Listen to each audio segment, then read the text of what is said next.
Bien, bonjour à toutes et à tous. Nous sommes ici une délégation de parlementaires français.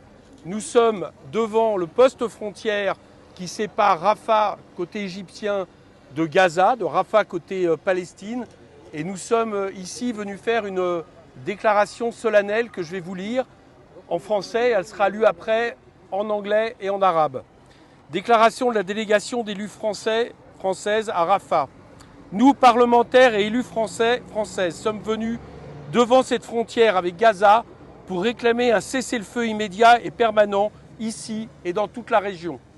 Nous avons condamné le massacre des civils israéliens le 7 octobre, mais ils ne peuvent justifier la mort de plus de 27 000 Palestiniens à Gaza, dont une large partie de femmes et d'enfants, perpétrée par l'armée israélienne et près de 400 autres en Cisjordanie, ni la catastrophe humanitaire et sanitaire en cours. Son ampleur est telle que la Cour de justice internationale évoque un risque grave génocidaire. Elle demande aux États qui se reconnaissent dans sa juridiction de tout faire pour l'éviter. Nous sommes là pour y contribuer, en étant la première délégation de parlementaires étrangers à venir ici, à portée de voix de la population gazaouite. Oui, il faut que les armes se taisent.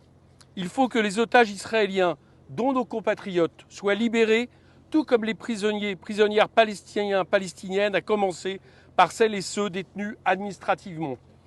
Le cessez-le-feu permanent est la condition première à l'ouverture de négociations qui devront inclure rapidement la sortie des troupes israéliennes et la fin du blocus de ce territoire palestinien, l'arrêt des colonisations en Cisjordanie et des expropriations à Jérusalem-Est.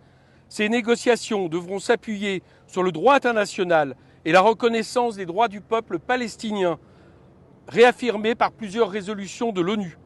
C'est aussi la condition d'un retour à une paix indispensable au peuple palestinien et israélien et plus largement au peuple de toutes les régions, de toute cette région.